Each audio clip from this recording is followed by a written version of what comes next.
What's up, Jets fans? Welcome to the latest edition of Jets Latest, where you get the latest on the Jets, Jets. I'm your host, the spitting statistician, Dane Martinez, and today we continue to talk about what we saw in a ugly Week 2 loss against the Buffalo Bills. They went down 30-10. We talked about it a lot on yesterday's episode, how everybody from the coaching staff to the leaders of the team talked about how they laid an egg. It showed up in the stats. It showed up if you watched the game. Unlike Week 1, right, where we did lose to the Pittsburgh Steelers, but there were a lot of reasons for optimism that was not the case against Buffalo. And to be quite honest, there is more ripple effects, lingering effects of that loss that we have to talk about. And the first is that the Jets actually got banged up in this loss against the Buffalo Bills, okay? Aaron Glenn was at the microphone right after the game talking about some of the injuries. He goes, injuries. Tony Adams has a groin. We have to evaluate that and see where he's at. Jermaine Johnson had an ankle. All these guys, we got to see where they're at. Michael Carter, he had a shoulder, and Justin is in concussion protocol. Those are key injuries. On the defensive side, your starting safety, your starting nickel corner, an edge rusher who we were excited about paired with Will McDonald. That does not get easier when we now see Baker Mayfield and the Tampa Bay Bucks, one of the better passing offenses in the NFL. But the highlight here, really, or the low light, is that Justin Fields is in the concussion protocol. Listen to what Aaron Glenn said specifically about Fields and moving forward with him now that he's in the protocol. He says Justin Fields is in the protocol right now, and it's a tough one to evaluate until we get more information. I'll be giving you more information throughout the week. It's hard for me as a coach. If we get to Friday and you haven't had any reps, that's just something I believe in. If Justin can't play, then Tyrod is going to be the guy. We got to build a plan for that. Tyrod Taylor went 7 of 11. He threw a touchdown in relief against Buffalo. He ran, but again, they are not the same with Tyrod Taylor as they are with Justin Fields. Will he be able to move the ball? Maybe. Does he have some ability with his legs as well? Yes, but he is a backup quarterback, and one of the things we liked about this offense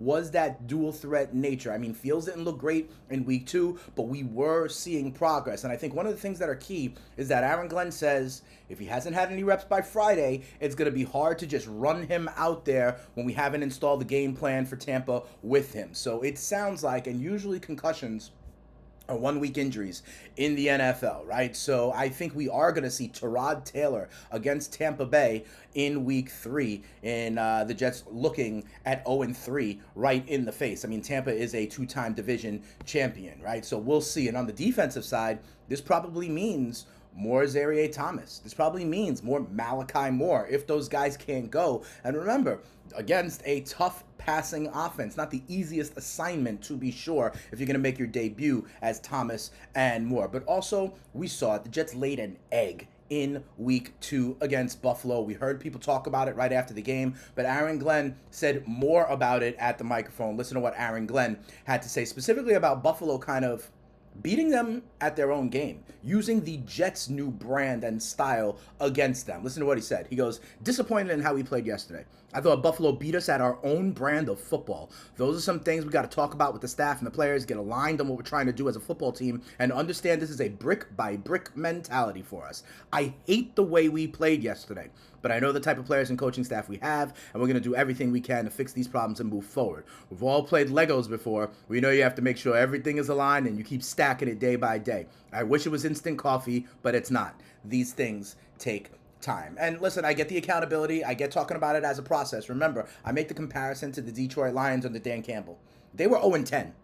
That first season with Jared Goff and Dan Campbell. That's how they started, right? So, continuing to stack, see how we respond. I do think that is important. But to put some stats on it, I mean, the Bills did kind of beat the Jets at what the Jets want to do as their brand of football, right? They ran 43 times for 224 yards. They had time of possession over 38 minutes. They had 4 sacks on Jets quarterbacks. And again, they won the turnover margin, right? In a close game like Week 1, that shows up. In a blowout game like Week 2, it may not show up, but the Jets are -1 in Week 1, -1 in Week 2 as well. So taking care of the football and maybe getting some turnovers, right? Recovering some of these fumbles that hit the ground, catching, holding on to some of the picks that are thrown our way. And the last thing I want to talk about, you see it in the graphic, Michael message. Listen, I think Jets fans and I think the coaching staff are done with Michael Clemens. You know, Michael Clemens was a guy who we all talked about, oh, he looks great in the weight room, right? With no shirt on, right? That's the kind of guy you want. And he does have some talent, but the silly mistakes are just absolutely out of control. And if Aaron Glenn wants to make a point on being a disciplined team, just like he cut Xavier Gibson after week 1 in the turnover, I believe the Jets are going to cut Michael Clemens. I mean, Michael Clemens had a bonehead penalty. It was 3rd and 19, roughing the passer, keeps the drive going, and this was still earlier in the game. The Bills score a touchdown on that drive. You see how Michael Clemens has had penalties as an issue throughout his Jets career in only 18 starts. And this is the thing. I thought it was a message move by Aaron Glenn to cut Xavier Gibson, and Glenn talked about this in the training camp in the offseason as it related to Michael Clemens, saying that he loves the way he looks, right? He's got that power, but that he has to clean this up. Remember, this is what Aaron Glenn said. He said there are things he knows he needs to get better at. Some of the penalties he had last year, we've talked about it. He has to improve on that. Well, guess what? He did not improve on that, and when the game was still early, he let the Bills have a longer drive that ultimately resulted in points. I actually do not believe Michael Clemens is going to be on this roster by the time the Jets take on the Bucs down in Tampa Bay. So that'll do it. We got to see what Justin Fields looks like throughout the week. I think we need to start getting ready for the eventuality that Tyrod Taylor is going to start against Tampa. We'll see how these Jets respond, and we'll see if they do so without Michael Clemens, who has made too many bonehead plays in his Jets tenure. Let's look at some of the stuff that y'all had to say. Remember, if you want to become a Jets latest insider,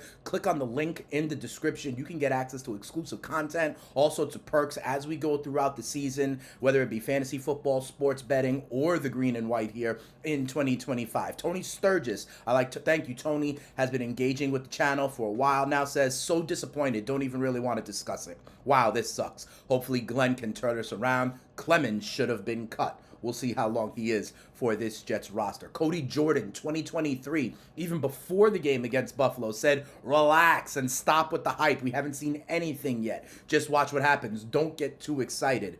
That is proving to be prophetic so far. We will see. Remember, I did say it's not about wins and losses. It's about how we look.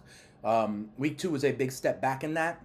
Hopefully Justin Fields can get back on the horse, clear the concussion protocol in due time, and get back to the progressing ways that we saw in week 1 against Pittsburgh. Then Epic_NKY7989 says, love this channel. Thank you to you. Thank you to everybody else. Listen, I've had optimism, right? But we have to be realistic. This is going to be a process. The other thing I told you about being realistic is the beginning of the Jets' schedule is easily the hardest part. I mean, Pittsburgh, playoff team. Buffalo, playoff team.